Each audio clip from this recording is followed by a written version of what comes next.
नमस्ते सर्वांना, उज्ज्वला जर्नी या माझ्या छोट्याशा ब्लॉगमध्ये माझ्या यूट्यूब फॅमिलीचं मी स्वागत करते। आज आपण बेसन नारळाचे मोदक करणार आहोत। तर त्याच्यासाठी काय काय साहित्य लागते ते पाहूयात। बेसन पीठ 1 वाटी, खोबरं अर्धी वाटी, सुकं खोबरं आहे, ड्रायफ्रूट आणि तूप। आता आपण मोदक बनवून घेऊयात। कढई गरम झालेली आहे, याच्यामध्ये आपण तूप टाकून घेऊयात। सगळं टाकायचं नाही, अगदी 2 चमचे तूप टाकून घेते अगोदर आणि याच्यामध्ये बेसन पीठ टाकून घेऊयात।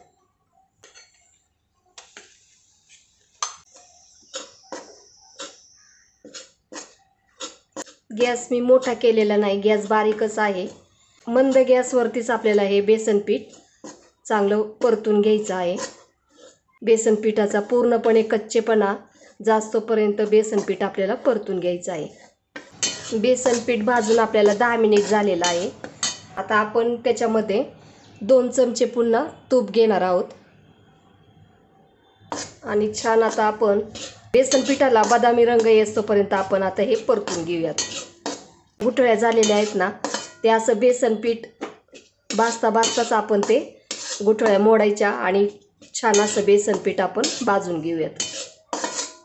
अगदी 1 ते 2 मिनिटात सर्व गुठळ्या पुन्हा त्या मोडल्या गेल्या आणि छान असा आपण आता बेसन पीठ भाजून घेऊ।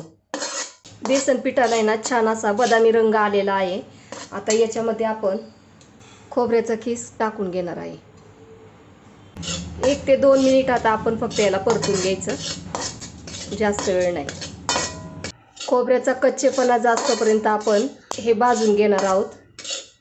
खमंग असा वास सुटलेला आहे। आता आपण ड्रायफ्रूट टाकून पुन्हा परतून घेऊयात। ड्रायफ्रूट टाकल्यानंतर फक्त 2च मिनिट आपण पुन्हा परतून घेऊ। मी गॅस बिलकुल सुद्धा मोठा केलेला नाही, सर्व प्रोसेस अगदी मंद गॅसवरतीच केलेला आहे। त्याच्यामुळे बेसन पीठ एवढं सुंदर भाजलं गेलंय ना की घरभर याचा सुवास सुटलेला आहे। मग असे मोदक आपण अगोदरच बनवून ठेवले ना, खूप दिवस राहतात। हे ऐन टायमाला आपली धावपळ सुद्धा होणार नाही। आणि हे मोदक आपण बनवून ठेवतो ना, हे फ्रीजमध्ये अजिबात ठेवायचे नाही, त्याची चवच पूर्णपणे बिघडून जाते। बेसन पीठ मस्त अगदी खरपूस भाजून झालेलं आहे। मी आता हे बेसन पीठ काढून घेत आहे। कढई गरमच आहे, याच्यामध्ये आपण पीठ 1 कप घेतलं होतं, तर साखर 1 कप आणि थोडीशी वरती म्हणजे आपण 1.25 कप साखर घेतलेली आहे। अर्धा कप आपण पाणी टाकून घेऊया। साखर वितळेपर्यंत आपण फुल गॅस ठेवणार आहे आणि साखर वितळली, याला उकळी आली की मग गॅस मंद करायचा। पाक आपल्याला थोडासा चिकटसर होईल ना, एवढाच आपल्याला पाक करून घ्यायचा, एकतारी पाक। त्याच्या पुढं पाक शिजून द्यायचा नाही। हे पहा, पाकाला उकळी आली, गॅस एकदम मंद करून घेऊयात। पाक जरा शिजेस्तोपर्यंत असं हलवतच राहायचं। साखरही विरघळलेली आहे। आता एकतारी पाक करायला आपल्याला 10च मिनिट लागतील फक्त। आणि कडची जी साखर बसलेली असते ना हलवताना, ती सुद्धा पटकन अशी काढून घ्यायची, मग ते कडक साईडला राहत नाही। याच्यातच मिक्स करून घ्यायचं असं।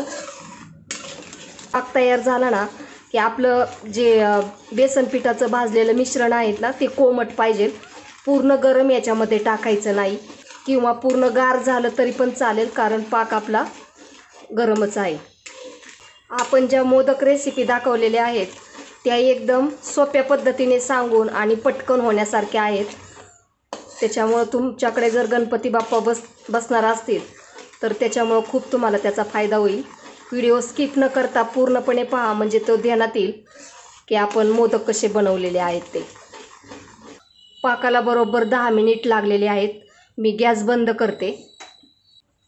पाक इथं अजिबात जास्त शिजून द्यायचा नाही आणि हे मिश्रण कोमटच आहे, हे आपण याच्यात टाकून देऊ। आपण याच्यामध्ये शिजून घेऊयात हे सर्व आणि याच्यामध्ये आपण पावडर टाकून घेऊयात। 6 ते 7 मिनिट आपण याला मस्त शिजून घेतलेलं आहे पुन्हा, आणि आता मी गॅस बंद करत आहे. हे मध्ये आधी असं जरा हलवत राहायचं आणि नंतर मग हे मिश्रण पूर्णपणे थंड झाले की आपण त्याचे मोदक बनवून घेऊयात. हे मिश्रण 2 ते 3 मिनिटातच घट्ट झालेलं आहे. आता अजून गरमच आहे. थोडंसं असं जरा कोमट झालं ना की आपण लगेचच मोदक वळून घेऊयात. याच्यामध्ये ना थोडंसं वितळलेलं तूप टाकून घेऊ. ह्या मिश्रणाला टेक्स्चर अतिशय सुंदर येणार आहे. त्याच्यामुळे मी वरतून थोडंसं तूप टाकून घेते. 2 टेबलस्पून आपण याच्यामध्ये तूप टाकून घेतलेलं आहे. या मिश्रणामध्ये थोडंसं गरम दूध टाकून घेणार आहोत आपण आणि हे थोडंसं असं कालून घ्यायचं. याच्यामध्ये मी अगदी कोमट दूध 1 चमचाभर घातले, फक्त जास्त घालू नका कारण हे मिश्रण मग परत पातळ होईल. याच्यामध्ये आपण पिस्त्याचे काप टाकलेले आहेत. हे वरपर्यंत छान भरायचं. हे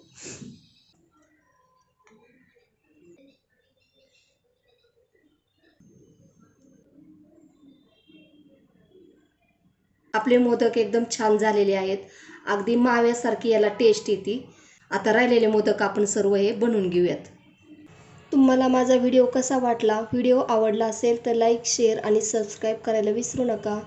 धन्यवाद.